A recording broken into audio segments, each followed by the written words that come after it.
Hello and welcome to my Let's Play of Civilization Revolution.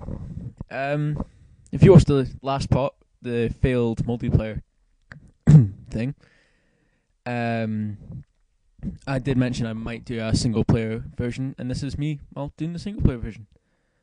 Um, yeah, so, obviously the multiplayer didn't work, and I thought, why start with the harder stuff? Why try and do I was trying to deal with bad quality picture and linking audios together and all that, and I thought, well, why not just play the game, muck about with it, and then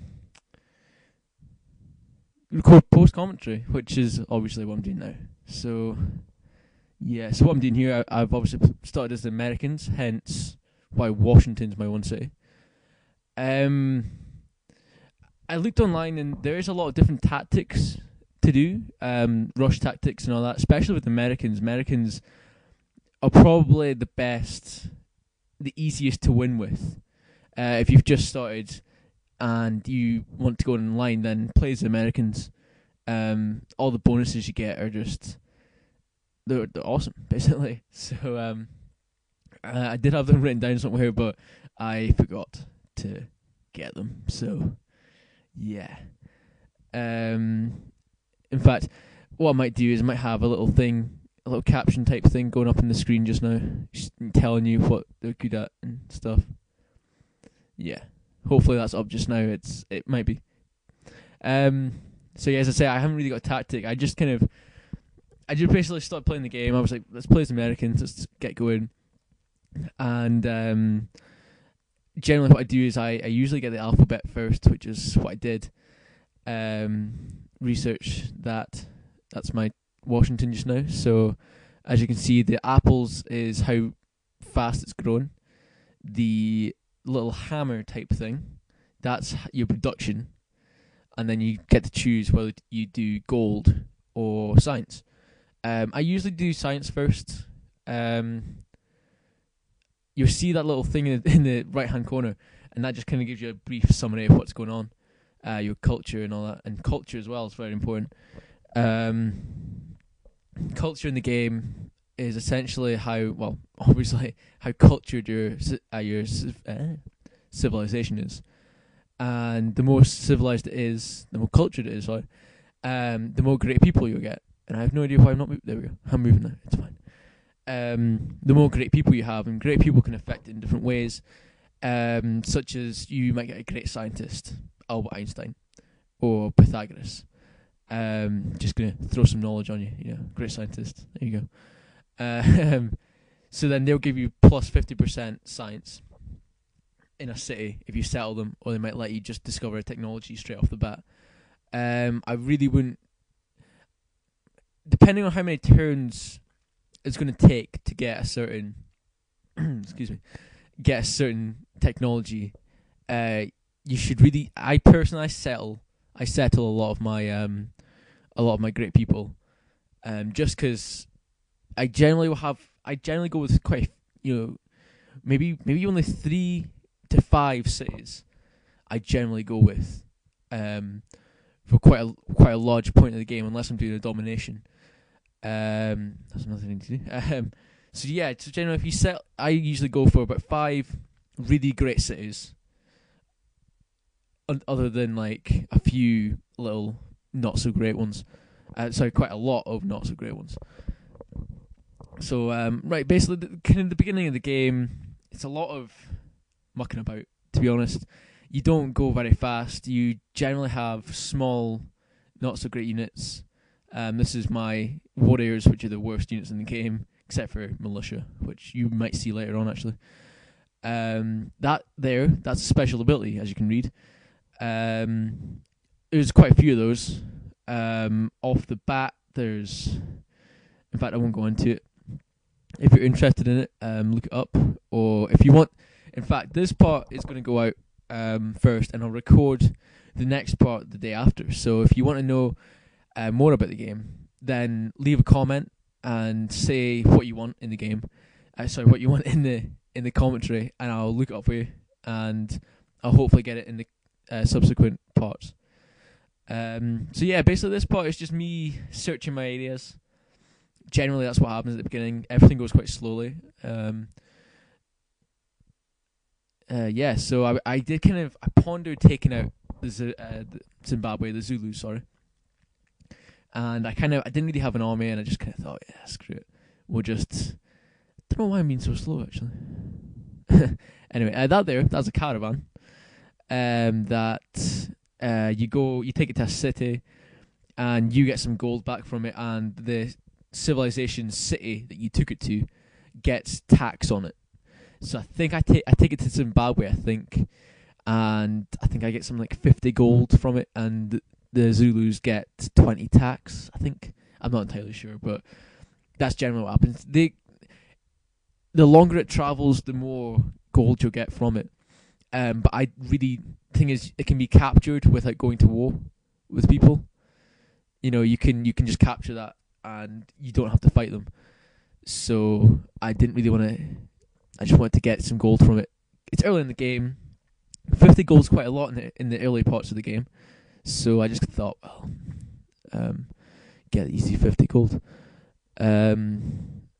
Yeah, so as I say, a lot of this is kind of short turns. It's just generally moving about and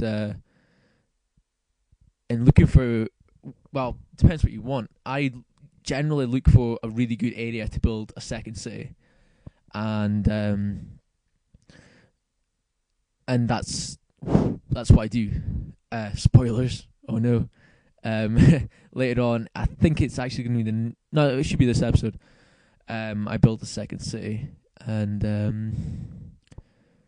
so yeah, get excited for that. I'll be honest, the beginning of this part will probably be quite boring, but I did push myself to make it more interesting.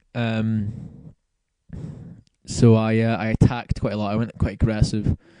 I also, after this, played a little single player that didn't record, and I went really aggressive and just went after all the capitals, try to do it as quickly as possible. I did it by, I think it was 1600 AD, which is actually quite quick for me, so that's not too bad. Right, as you've seen just then, when you reach requirements such as culture, gold, culture and gold, you can get bonuses. Gold especially. If you get, I can't remember the milestones, but it's 100 gold, and I think it's like 250, 500, 1,000, 20,000. And I spit to my mic. Yeah, so after 100 you get settlers. Settlers, as you can see in a second. Okay, next turn. Go on, hurry up. Move those guys, yep. Go on. Oh, come on, dude. Really? You're this slow? Thank you. Right, those are settlers. They can create cities. Basically, you just go to the area that you want the city to be based, and then press Y. That's a barbarian village, but you've seen that already. I might not have explained it. I hope I have, but I don't think I have. So, my voice went weird. Anyway. So yeah, this is me trying to search for my second city. I'm American, so guess what's called. Think that in your head. Leave a comment if you want to, but there's no prize for this, by the way. So I don't know why you would, but you never know. Here's where I meet the Spanish. All right, how you doing? Grand. I was very wary of the Spanish because I didn't have much of an army, to be honest. I had 2 units of warriors.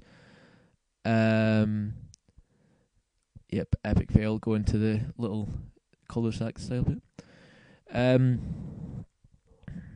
Yes, I rushed the library there, which wasn't the best idea. But you can rush things, by the way. Production rush, which basically means you...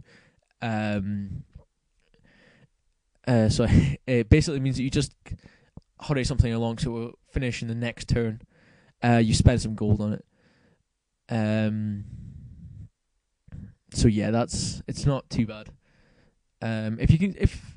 For me, I tried to do it quite quickly, so I kind of, instead of pondering around with turns, I tried to use gold, especially how I got my settlers. If you want to build a second city and you haven't got the settlers, you haven't got the gift of settlers after 100 gold, you've got to take one population out of your city. By one population, I mean the level. I'm hoping that's a barbarian fight. Generally, you shouldn't really lose barbarian fights ever.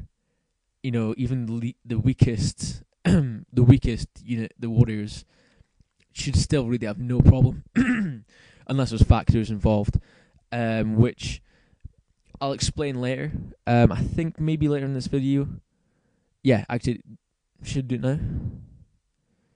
I'll do it in a minute. Right, when I build the next city. So I kind of... You really shouldn't lose it. I think I actually lose a couple. I actually lose a horrendous one, which I was really annoyed at, but you'll see that in a later video. So, you generally get interesting stuff. Like there I got some horsemen, which is pretty good. They're much, much better than... well, not much, but quite a bit better than... it's not actually this one that I lose to the epic battle. Right, here we go. I build a city, and it's called...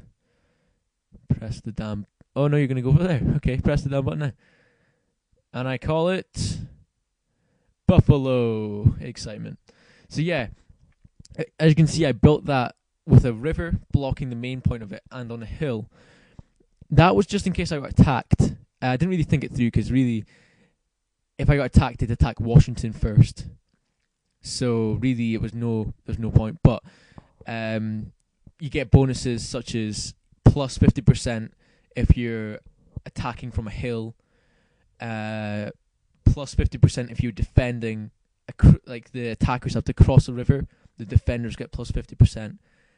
If you, what you can do is instead of moving, you can press X or just defend, and that kind of, if you leave it for long enough, you can build up defenses around that area, and if that unit gets attacked, they can get up to plus 100%, I think, actually. Or plus 100%, I think. I'm pretty sure it's 100%. Also, your capital will have a palace inside of it if that gets attacked with units as a voice breaks. Excuse me. If they attack that, it's plus 100% also. Coming up near the end of the video. So yeah, as I say, this first part has been a bit laborious. It's not been, that great. I have tried to explain stuff. The next part, I go balls to the wall and I attack quite a lot, actually. Excuse me, again. I attack quite a lot, and I try and be impressive, and I do alright. But then I am on the second easiest difficulty, so I do get plus 50 bonus in battles and stuff like that, which I will also explain. I'm actually going to record the second part straight after this, cause I don't think... Yeah, I'll record the second part straight after this. Okay. I've run out of stuff to say. I'll close now, yeah? Okay. So, in the next part, I will be getting more exciting. I will be attacking... the Zulus. I will be attacking the Spanish. I think that won't be until a while though. I'll be building cities. I'll be stealing cities too. And I'll be searching around. That galley, the little ship that you've seen knocking about, that's really important to my strategy. You get 5 ancient wonders knocking about. And they'll be on islands, and you can get them without a fight. Just put a unit into it. But you'll see it in a wee bit. You'll see it in a wee while. Probably the next video. And they can be really great. So, I hope to see you for the next part of Let's Play Civilization Revolution. I've been Hank2811. Thank you for watching. And, goodbye. See you later.